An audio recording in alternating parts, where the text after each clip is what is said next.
Blessed Are We by Andrea Hawkins Camper. Blessed are we who gather with open hearts together in this space today. Blessed are we, the chalice lighters of resistance, justice, love, and faith. Blessed are we, the heretics, the outcasts, the walkers of our own way. Blessed are we, the border crossers, the refugees, the immigrants, the poor, the wanderers who are not lost.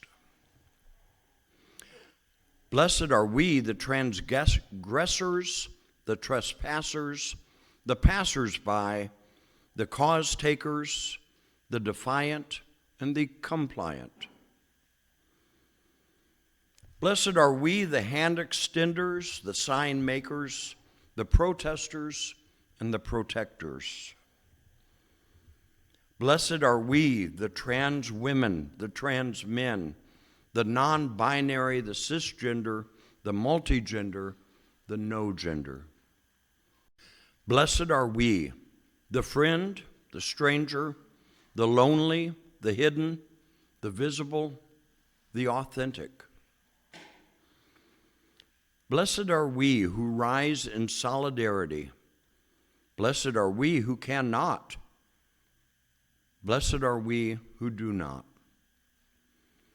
Blessed are we for this community, and this is who we are.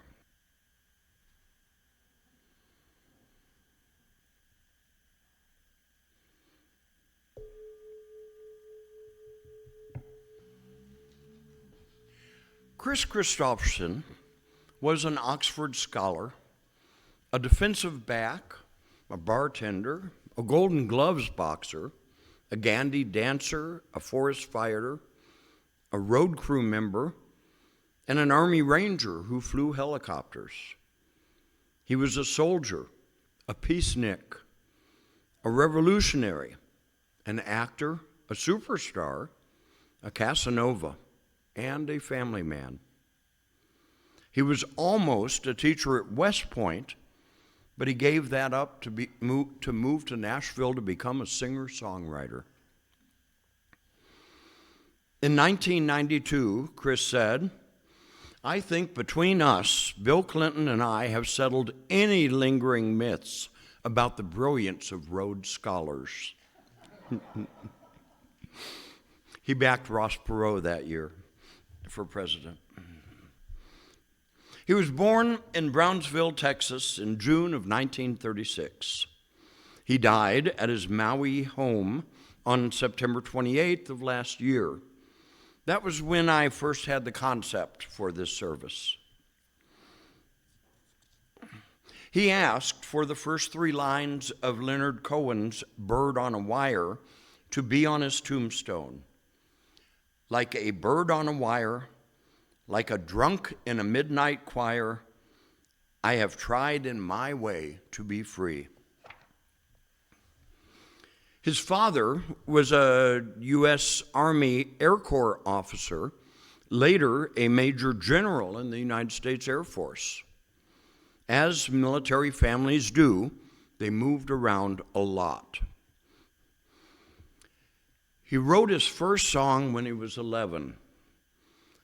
I hate your ugly face. It starts, you heard a lot of singers moaning of the love they lost, but they're always true to their long-lost dear, no matter what the cost. I want you to hear, I ain't crying in my beer. This is how it goes with me. The happiest day of my unhappy life was when you set me free. 11 years old. The family ended up settling in California. In 1954, he enrolled at Pomona College, hoping to become a writer. During his senior year, he appeared in Sports Illustrated for his achievements in rugby, football, and track and field. He was also awarded a Rhodes Scholarship to the University of Oxford. While at Oxford, he won awards for boxing and began writing songs. In 1960, he graduated with a Bachelor of Philosophy degree in English literature. He married his first wife in 1961. Kristofferson joined the Army in 1960 after graduating from Oxford. He became a helicopter pilot who trained at Fort Rucker in Alabama and also attended Ranger School. Then worked as a helicopter pilot in Germany in the early 1960s and was eventually offered a teaching position at West Point in '65. But, as I said, he turned it down and left the Army to chase his dream of becoming a country music singer-songwriter.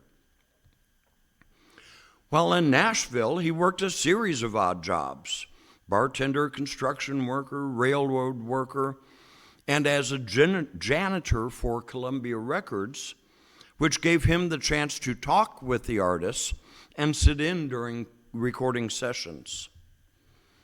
He later flew workers to and from oil rigs in the Gulf of Mexico, when he would often write new songs. 3 of those songs were recorded: Jody and the Kid by Ro Dursky, Help Me Make It Through the Night by Jerry Lee Lewis, and Me and Bobby McGee, first sung by Roger Miller. He also flew helicopters on the weekends for the Tennessee National Guard. To attract Johnny Cash's attention, Kristofferson famously landed a helicopter on Cash's front yard. Johnny Cash was apparently impressed. He eventually invited Kristofferson to a guitar pull in his house and invited him to perform with him at the 1969 Newport Folk Festival. In '69, he left Nashville to film his first motion picture, Dennis Hopper's The Last Movie. Upon returning, he began recording his first album, Kristofferson, which was released in June of 1970. Now, this is from Wikipedia. His next album was for Monument Records, was '71's The Silver-Tongued Devil and I. He wrote 9 of the album's 10 songs, including the single Loving Her Was Easier Than Anything I'll Ever Do Again. He collaborated with songwriter Shel Silverstein, and author, on The Taker, and keyboardist Donnie Fritz on Epitaph, Black and Blue. Also included on the album was a cover of Bobby Bare's Good Christian Soldier. Loving Her reached number 46 on Billboard's Hot 100 and number 4 for adult contemporary. 1 year later, Monument released his third album, Border Lord. The album was all new material and sales were sluggish. He also swept the Grammy Awards that year with numerous songs nominated, winning Country Song of the Year for Help Me Make It Through the Night. Kristofferson's 1972 fourth album, Jesus Was a Capricorn, initially had slow sales, but the third single, Why Me, was a success and significantly increased album sales. It sold over 1 million copies and was awarded a gold record in 1973. For the next several years, Kristofferson focused on acting. He appeared in Cisco Pike in '72 with Gene Hackman, Bloom in Love in '73, directed by Paul Mazursky, and 3 Sam Peckinpah films, Pat Garrett and Billy the Kid with Bob Dylan, Bring Me the Head of Alfredo Garcia in '74, and Convoy in '78. Also, Michael Ritchie's Semi-Tough in '77 with Burt Reynolds. He continued acting in Martin Scorsese's Alice Doesn't Live Here Anymore, Vigilante Force, and '76's The Sailor Who Fell from Grace with the Sea. and the romantic drama A Star is Born with Barbra Streisand, for which he received a Golden Globe Award for Best Actor. He continued his film career through the 80s, 90s, and early 2000s. In 1972, he appeared with Rita Coolidge on a BBC show in Britain, The Old Grey Whistle Test, and later that year received an honorary doctorate in fine arts from Pomona College. He was accompanied by Johnny Cash and Rita Coolidge. 4 months later, he and Rita were married. On November 18, 1979, Kristofferson and Coolidge appeared on The Muppet Show, where Kristofferson sang, "Help Me Make It Through the Night" with Miss Piggy. Coolidge sang "We're All Alone" with Forest Animals, and the pair sang "Song I'd Like to Sing" with the Muppet Monsters. They divorced in 1980. Kristofferson and Coolidge, not Chris and Miss Piggy. But all of that is not really what I wanted to talk about. Kris Kristofferson lived hard. He drank a lot. He did a lot of drugs a lot. He got in fights, cheated on his wives, worked hard, and was a devoted father. He lived his life to the fullest for good or bad.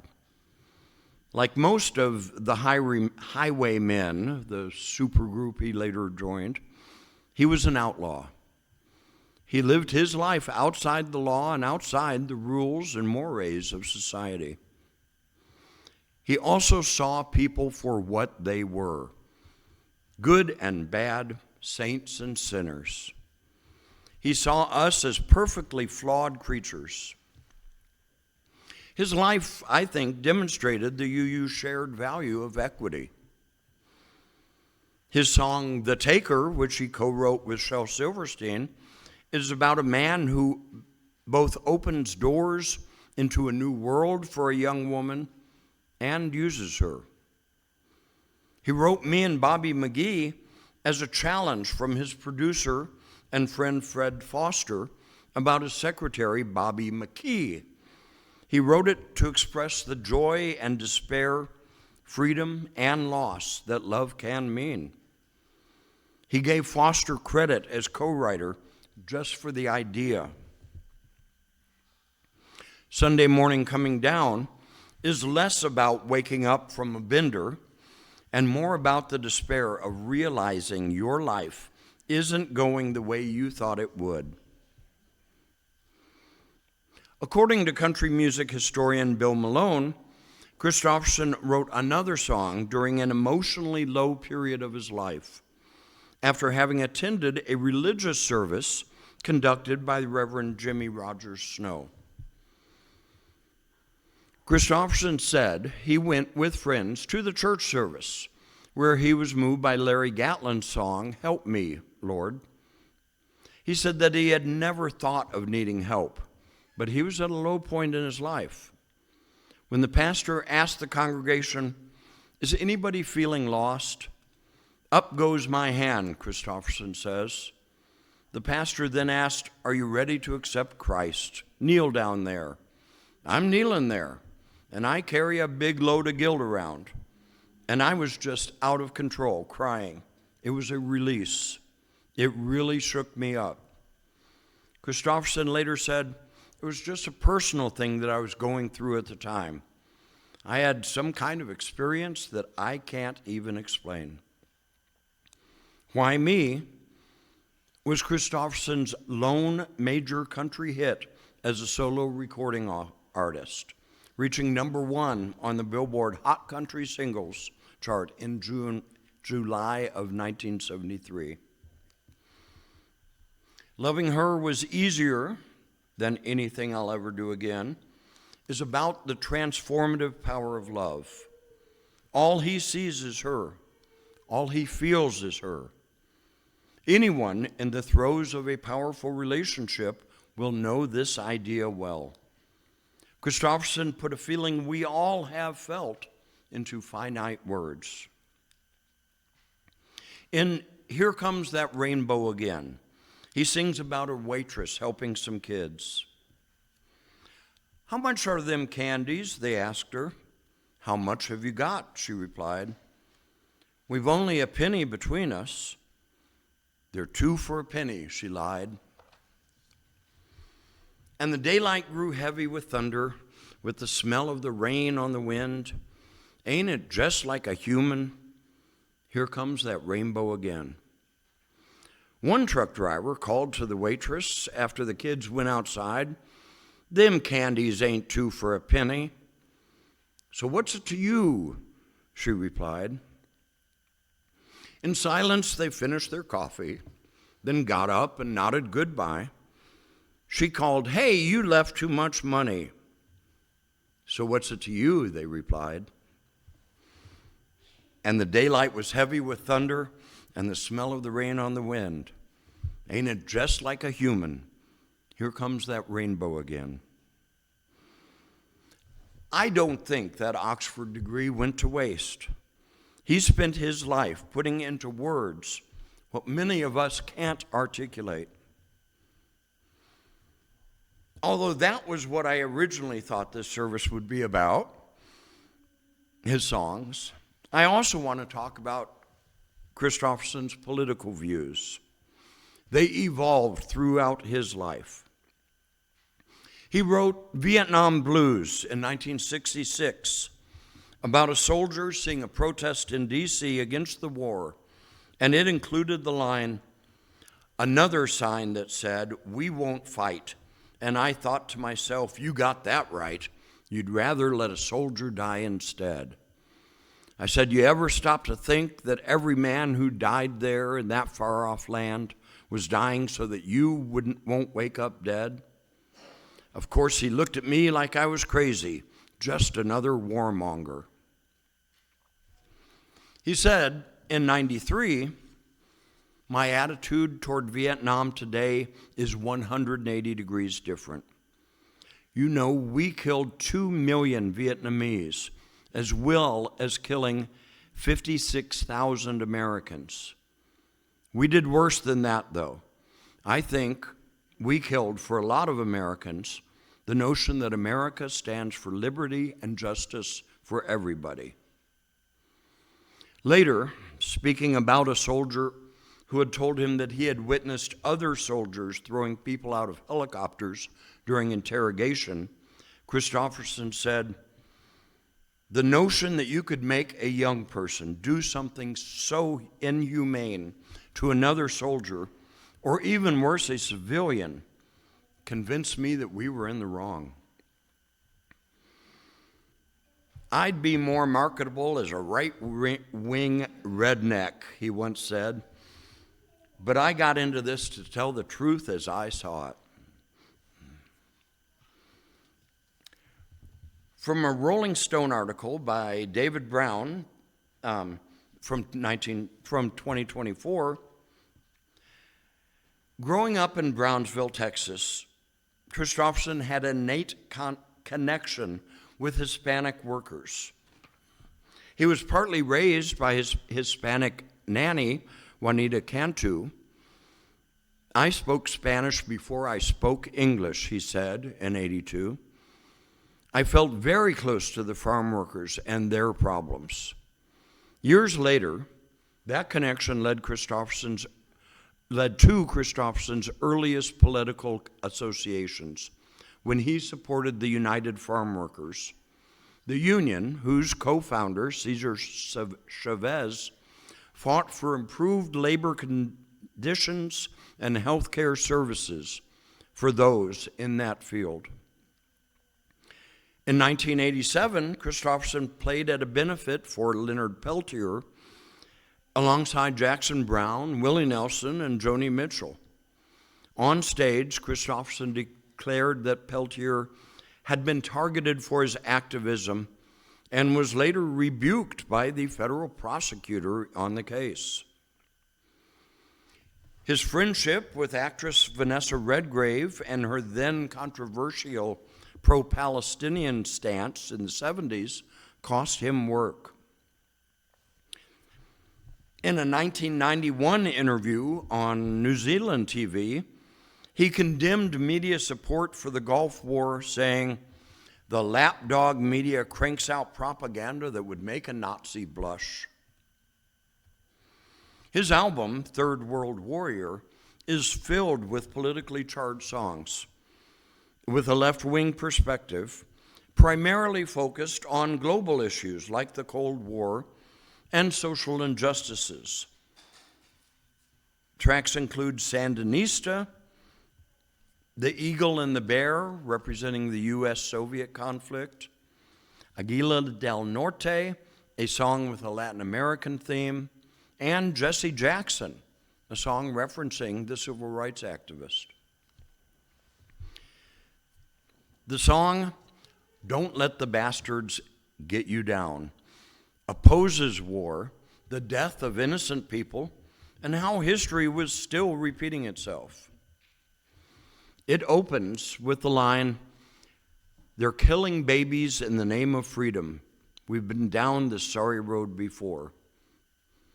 And continues, "We've seen the ones who killed the ones with vision, cold-blooded murder right before your eyes. Today they hold the power and money and the guns. It's getting hard to listen to their lies." It ends with, "And I've got to wonder what my daddy would have done if he'd seen the way they turned his dream around. I've got to go by what he told me.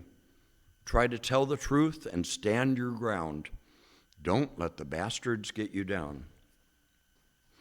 That became his catchphrase in the 90s.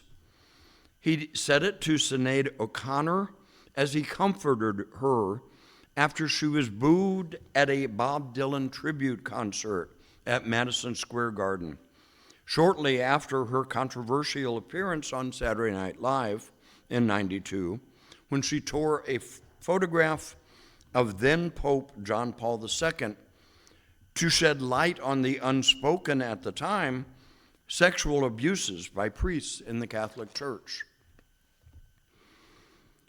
I went out and I said, "Don't let the bastards get you down." And she said, "I'm not down," and she sang. It was very courageous. "It just seemed to me wrong," he said. Following the Gulf War, Kristofferson switched up some of the lyrics to the song. Bombing Baghdad back into the Stone Age, around the clock nonstop, killing them in their homes and on their highways. Then after a decade of crippling sanctions, we decided to do it all over again, fighting terrorism. He saw in the late 1990s what many of us are just now seeing, just how similar to and the connections between Russia and the U.S. "I will fight and I will die for freedom," he sang on Third World Warrior, "up against an eagle or a bear. I will help my brother and will sink or swim together. If you don't like it, mister, I don't care." He voted for Jesse Jackson twice. He was honored by Michelle Obama before he died. Kris Kristofferson was a complicated man, that's for sure. A product of his time and locale with all that entails, including hard drinking and hard living. But he also felt love hard, too. Not just the love of passion that an absurdly handsome man like him often have, but the kind of love that transforms you. He fought for those who needed a voice, the freedom-fighting Sandinistas, the Palestinians, migrant farm workers, and more. He was a thinking man who was himself imperfect and saw our imperfections too. He knew early on that he had something to say about the human condition. He saw that rainbow inside all of us. "What's it to you?" he said when people saw that side of him. And when his sales dropped and he lost roles in the movies because of his political views, he wrote a whole album about them and said, "Don't let the bastards get you down." And in these times, when we are being attacked for who we are and what we believe, that right there might be what we all need to remember. Our Calling in the World by Rebecca Savage. We have come to the end of our service, but not our calling in the world. We close our time together with a humble reminder that justice and equity are our spiritual practices to embrace. Each day, every day, we are blessed to be the embodiment of what is possible when justice and equity ground us in all we do. May we go forth with the light and warmth of our chalice in our hearts until we are together again.